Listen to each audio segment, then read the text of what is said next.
بسم اللہ الرحمن الرحیم۔ آج انشاءاللہ العزیز ایک نظم ہے برسات کا تماشا، اس کو ہم پڑھیں گے۔ شاعر کا نام ہے نذیر اکبر آبادی اور یہ ماخوذ ہے کلیات نذیر اکبر آبادی۔ نظموں کی ایک کتاب ہے جس کا نام ہے کلیات، نذیر اکبر آبادی کی ہے وہ، تو کتاب کا نام ہوا کلیات نذیر اکبر آبادی۔ انشاءاللہ العزیز اس میں مکمل مشقی سوالات، اس کا مرکزی خیال اور بند کی تشریح سے آگاہی حاصل ہوگی تمام اساتذہ کرام کے لیے بھی، اور اس کے علاوہ طلباء کے لیے بھی مستفید ثابت ہو سکتا ہے انشاءاللہ۔ اس لیے آپ لوگوں سے التماس ہے شروع سے آخر تک غور سے سنیے گا، کیونکہ پیپر میں بند کی تشریح آتی ہی رہتی ہے اور اس کا مرکزی خیال بھی اکثر آتا ہی رہتا ہے۔ نظم برسات کا تماشا یہ ہے نذیر اکبر آبادی، اور جس کتاب سے ماخوذ ہے کلیات نذیر، اور پورا نام جو ہے ویسے تو نذیر اکبر آبادی ہے، کلیات نذیر اکبر آبادی یا کلیات نذیر بھی کہا جا سکتا ہے۔ صنف کے اعتبار سے یہ مخمس ہے، کیونکہ اس کے بند میں 5 مصرے ہیں، اس لیے مخمس ہے۔ کسی بھی بند میں اگر 4 مصرے ہوں، 4 لائنیں ہوں تو اس کو رباعی کہا جاتا ہے، رباعی، اور اگر 6 مصرے ہوں مسدس، اور 3 تو بہت ہی کم ہوتے ہیں، اگر 3 ہوں تو مثلث، اور کبھی کبھار جو ہے نا نظم 2 مصروں پر مشتمل ہوتی ہے تو اس کو مثنویات مثنوی کہا جاتا ہے۔ تو اس میں 5 لائنیں ہیں، 5 مصرے ہیں، اس لیے صنف کے اعتبار سے یہ نظم جو ہے مخمس ہے۔ شاعر نذیر اکبر آبادی، ان کی کچھ خصوصیات انداز کلام کی، ایک تو وہ فطرت کے مصور ہیں، فطرت کی مصوری کرنے والے۔ نذیر اکبر آبادی ایک نئے اور منفرد کلام کے موجد ہیں، ایجاد کرنے والے۔ ان کی شاعری گویا فطرت کی مصوری ہے، جیسے فطرت کو تصویر دے رہی ہے، فطرت کے بارے میں بیان کی جا رہی ہے۔ انہوں نے ایسے موضوع پر طبع آزمائی کی، ایسی کتابیں لکھی اس موضوع پر جن کا خیال بھی کسی کے ذہن میں نہیں آیا۔ جذبات کی ترجمانی، نذیر اکبر آبادی جذبات کی صحیح ترجمانی کرتے ہیں۔ تصنع، بناوٹ اور ریاکاری کا ان کی شاعری میں کوئی سراغ نہیں ملتا۔ منظر نگاری اور تصویر کشی میں انہیں کمال حاصل ہے۔ موضوع کی مناسبت سے وہ اپنے کلام میں ایسے الفاظ استعمال کرتے ہیں جو مناظر کو اپنی خوبصورتی کے ساتھ اپنی آنکھوں کے سامنے لاتے ہیں۔ موسیقیت، ان کی شاعری میں موسیقیت پائی جاتی ہے۔ نذیر نے مٹھاس اور روانی کے حامل الفاظ کا انتخاب کیا ہے۔ مرکزی خیال، سخت گرمی سے نڑھال مخلوق خدا کو جب موسم برسات میں ابر رحمت نصیب ہوتی ہے، رحمت کی بارش جب نصیب ہوتی ہے تو سب خوشی سے سرشار ہو جاتے ہیں۔ ہر طرف قدرت کا حسن دکھائی دینے لگتا ہے۔ جب بھی مرکزی خیال لکھتے ہیں تو تعارف شاعر بھی لکھنا ہوتا ہے، تو پیچھے مختصر تعارف بیان کیا گیا ہے، اور جب ہم انشاءاللہ کوشچن آنسر پڑھیں گے بھی تو اس میں بھی مختصراً آپ کو تعارف بتا دیا جائے گا۔ تو مرکزی خیال سے پہلے تعارف مصنف کم سے کم 3 لائنوں کا لکھ لیا جائے تو زیادہ بہتر ہے۔ ہر طرف سبزے ڈھک جاتی ہے، سبزی سبزہ ہوتا ہے، گھاس وغیرہ اگنا شروع ہو جاتی ہے، اور درختوں میں ہریالی سی آ جاتی ہے۔ درخت اور پودے دھل کر نکھر جاتے ہیں، نکھر جاتے ہیں۔ حیوان چرند بھی اس موسم سے خوش ہو جاتے ہیں اور طرح طرح سے ناچ گا کر اپنی خوشی کا اظہار کرتے ہیں، اور گھروں میں پکوان وغیرہ بھی بن رہے ہوتے ہیں، اچھے اچھے کھانے بن رہے ہوتے ہیں۔ نذیر اکبر آبادی یہ عوامی شاعر ہیں۔ کیسے کیوں جو ہے نا یہ عوامی شاعر ہیں؟ کم سے کم 2 پوائنٹ بتائیے، 2 نکات بتائیے۔ نذیر نے عوام کے جذبات کی صحیح ترجمانی کرتے ہوئے ان کے روزمرہ مسائل کی نشاندہی کی ہے۔ بے پردگی سے لے کر غربت تک کو موضوع بنایا ہے۔ نظیر نے ایک نئے اور منفرد طرز کلام کے ذریعے اپنے ملک کے ہر چھوٹے سے چھوٹے مسئلے پر آواز اٹھائی، جیسے آدمی نامہ، ہنس نامہ، روٹی نامہ۔ اس کے بعد ہم بند کی تشریح کریں گے۔ بند نمبر 1، خورشید گرم ہو کر نکلا ہے اپنے گھر سے، لیتا ہے مول بادل کر تلاش زر سے، آئی ہوا بھی لے کر بادل کو ہر نگر سے، آدھے اسار تو اب دشمن کے گھر سے برسے، آیا چل کے دیکھیں برسات کا تماشا۔ حوالہ لکھیں گے۔ حوالے میں یہ بند نذیر اکبر آبادی کی نظم برسات کا تماشا سے لیا گیا ہے۔ اس میں شاعر برسات کے موسم کی منظر کشی کر رہے ہیں۔ تشریح: اس بند میں شاعر کہتے ہیں کہ موسم برسات شروع ہو گیا ہے مگر ابھی تک بارش نہیں ہوئی ہے۔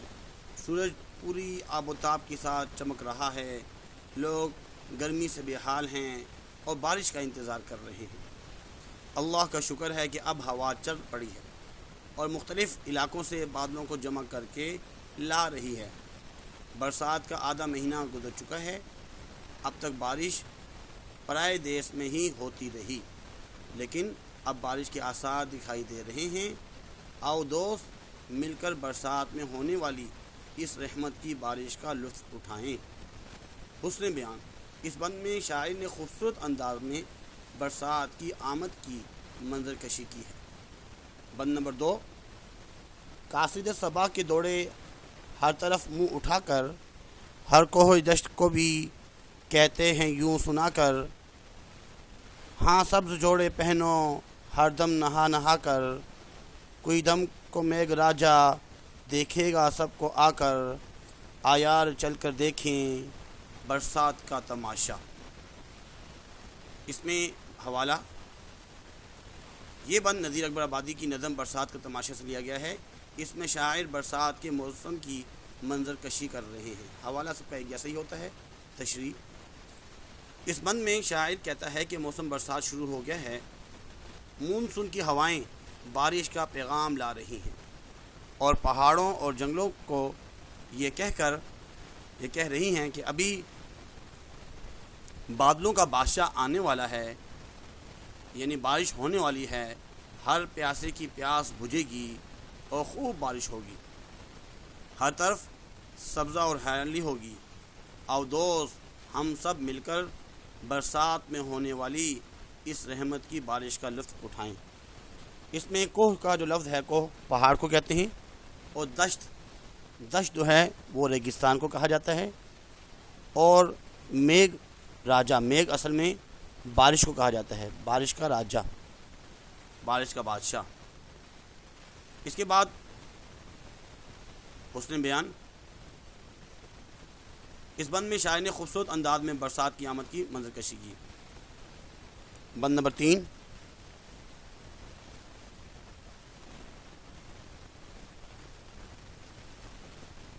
ساون کے بادلوں میں سے پھر آ گھٹا جو چھائی، بجلی نے اپنی صورت پھر آ کر دکھائی، ہو مست رات گرجا کوئل کی کوک آئی، بدلی نے کیا مزے کی رمجم جھڑی لگائی، آیار چل کر دیکھیں برسات کا تماشا۔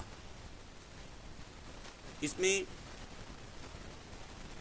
بتا رہے ہیں حوالہ لکھنے کے بعد تشریح: اس بند میں شاعر کہتا ہے کہ برسات کے کالے بادل ہر طرف آسمان پر چھا گئے، بجلی بھی چمک رہی ہے اور بادل بھی خوب گرج رہے ہیں، گرمی کے ستائے سب لوگ خوش ہو گئے، کوئل بھی اپنی سریلی آواز میں گیت گانے لگی، ہلکی ہلکی بارش شروع ہو گئی ہے۔ آؤ دوستوں ہم سب مل کر برسات میں ہونے والی اس رحمت کی بارش کا لطف اٹھائیں۔ حسن بیان: وہی اس بند میں شاعر نے خوبصورت انداز میں برسات کی آمد کی منظر کشی کی ہے۔ اس کے بعد اگلا بند جو ہے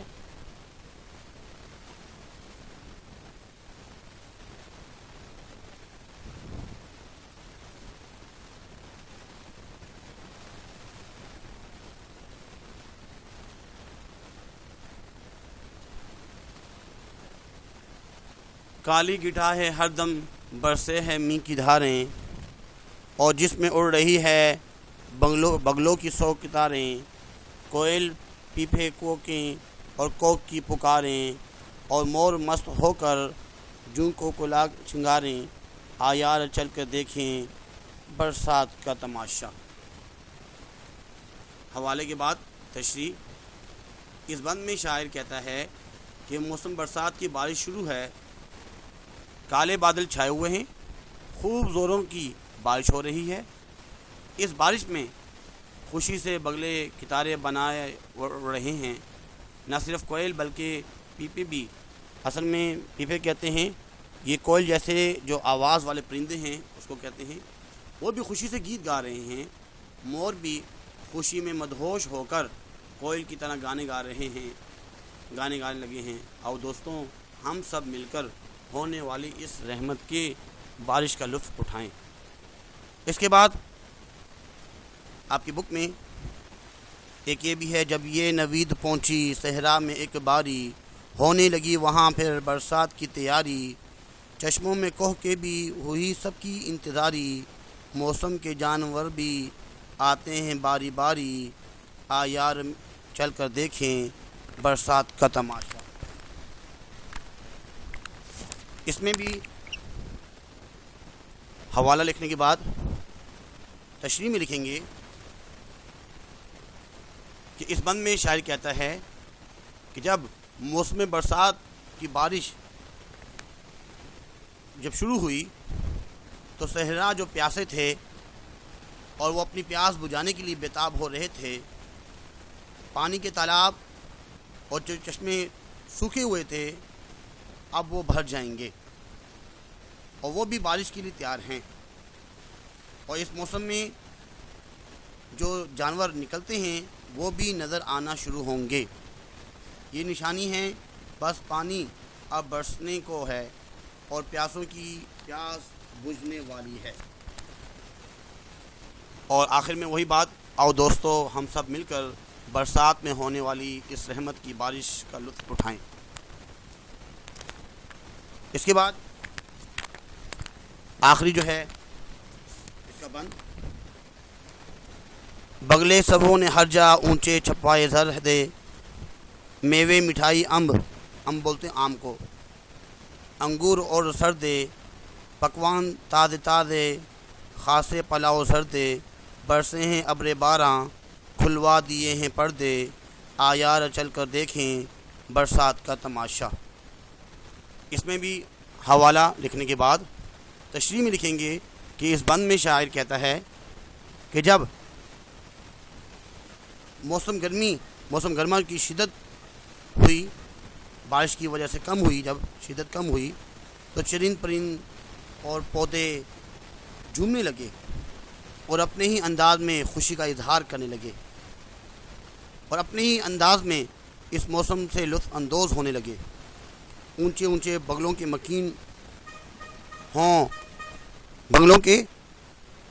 مکین رہنے والے یا جھونپڑیوں کے باسی، ہر ایک اپنے اپنے انداز اور حیثیت کے مطابق خوشی کا اظہار کر رہا ہے۔ کہیں میوے مٹھائیاں تقسیم ہو رہی ہیں، بنائی جا رہی ہیں، کہیں چائے کا دور چل رہا ہے، کہیں آم انگور اور سدے وغیرہ کھائے جا رہے ہیں، اور لوگ گھروں میں طرح طرح کے پکوان تیار کر رہے ہیں، پلاؤ اور زدہ وغیرہ تیار ہو رہے ہیں، پکوڑے اور ان پکوان میں شامل ہو گئے ہیں۔ اور نذیر اکبر آبادی کا مشاہدہ بہت گہرا ہے، اس لیے کہتے ہیں گرمی اور دھوپ کی وجہ سے جہاں کھڑکیوں اور دروازوں پر پردے پڑے تھے، بارش کے حسین موسم نے وہ سارے پردے اٹھوا دیے۔ جو لوگ کسی وجہ سے گھر سے باہر نہیں آ سکتے تھے وہ بھی ان کھلی ہوئی کھڑکیوں اور دروازوں سے بارش سے لطف اندوز ہو رہے ہیں۔ آخر میں فرماتے ہیں، آؤ دوستوں ہم سب مل کر برسات میں ہونے والی اس رحمت کی بارش کا لطف اٹھائیں۔ حسن بیان آخر میں اس بند میں شاعر نے خوبصورت انداز میں برسات کی آمد کی منظر کشی کی ہے۔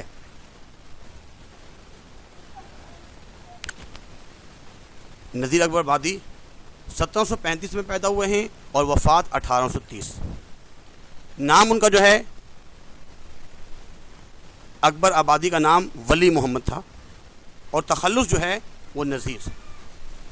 دہلی میں پیدا ہوئے، اور آپ کے والدہ گورنر آگرہ نواب سلطان کی بیٹی تھیں۔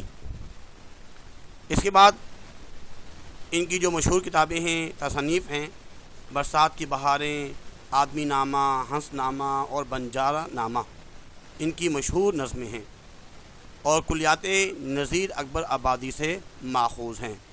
اردو ادب کا یہ عظیم سرمایہ ہے۔ یہ برسات کا تماشا دیکھیے، اس میں 5 مصرے ہیں، اس لیے صنف کے اعتبار سے یہ مخمس ہے۔ اس کی تشریح ہوئی چاہتی ہے۔ اب اس کے مختصر سوالات پڑھیں گے۔ سوال نمبر 1 ہے، خورشید کس طرح گھر سے نکلا ہے؟ اصل میں خورشید بولتے ہیں سورج کو۔ سورج بہت گرم ہو کر اپنے گھر سے نکلا ہے، کیونکہ سخت گرمی تھی، اور اکثر جب سخت گرمی ہوتی ہے اس کے بعد جو ہے بادل وغیرہ آتے ہیں، بارش ہوتی ہے برسات کے موسم میں، تو یہ اپنے گھر سے یعنی کہ مشرق سے جو نکلا ہے بہت ہی گرم ہو کر۔ اس نظم میں صبا کے قاصد سے کیا مراد ہے؟ صبا کے قاصد، صبا بولتے ہیں صبح کی ہوا کو۔ اس سے مراد کیا ہے؟ اس سے مراد ہے ہوا کے ٹھنڈے ٹھنڈے جھونکے ہیں جو بارش سے پہلے محسوس ہوتے ہیں۔ جب بارش ہوتی ہے اس سے پہلے جو جھونکے ہوا کے، اس کو صبا کے قاصد، وہ یہ بتانا چاہتے ہیں کہ بارش ہونے والی ہے۔ اس نظم کے چوتھے بند میں کیا منظر دکھایا گیا ہے؟ چوتھے بند میں یہ بتایا گیا ہے کہ جب بارش کا موسم آتا ہے تو ہر چیز، جب بجلی کڑکتی ہے تو کوئل کی کوک، اور بارش جب جو ہے نا، یعنی کہ سب کے سب جو ہے خوشی کا منظر ہوتا ہے۔ اس کے بعد صبا نے کوئی دشت اور صحرا میں کیا نوید سنائی، کیا خوشخبری سنائی؟ صبا نے صبح کی جو ہوا ہے، ٹھنڈی ٹھنڈی جو ہوا ہے، اس نے کوہ کو بولتے ہیں پہاڑ، صحرا دشت کو بولتے ہیں، اور صحرا میں بارش کی نوید سنائی، بارش کی خوشخبری سنائی کہ تیار ہو جاؤ، بارش ہونے والی ہے۔ اس کے بعد وہ بات آ گئی، کون کون سے جانور برسات سے لطف اٹھا رہے تھے؟ تو اس میں جن جانوروں کا نام ہے، کوئل کا نام ہے، پپیہے جس کی کوئل جیسی آواز ہوتی ہے، تمام ایسے پرندے، مور، اور ایسے ہی دوسرے برسات سے جو لطف ہونے والے جو جانور ہیں وہ۔ اس کے بعد ساخت کے لحاظ سے اس نظم کا کیا نام ہے؟ اس کو مخمس کہا جاتا ہے، کیونکہ اس کا ہر بند جو ہے وہ 5 مصروں پر مشتمل ہے۔ آپ برسات سے کیسے لطف اندوز ہوتے ہیں تو اس کے بارے میں بتایا جا سکتا ہے، کوئی مشکل نہیں ہے۔ اس کے بعد ہے سوال نمبر 3، کثیر الانتخابی سوالات۔ اس میں نمبر 1 ہے، بارش کی وجہ سے تازے موجود ہیں، تو اس میں پکوان جو ہے تازے موجود ہوتے ہیں، پکوائے جاتے ہیں پکوان۔ اس کے بعد ہے، کالی گٹا سے چھنگار رہے ہیں، مور جو ہے وہ چھنگار رہے ہیں کالی گٹا سے۔ اس کے بعد ہے، صبا سے ہوا مراد ہے، کون سی ہوا مراد ہے؟ صبا سے جو ہے وہ سمندر کی ہوا جو ہے، سمندر کی ہوا مراد ہے اس سے۔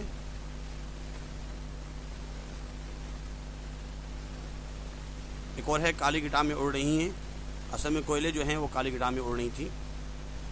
بارش میں تیار ہوتے ہیں، بارش میں جو ہے نا اصل میں پھل وغیرہ وہ تیار ہوتے ہیں۔ اس کے بعد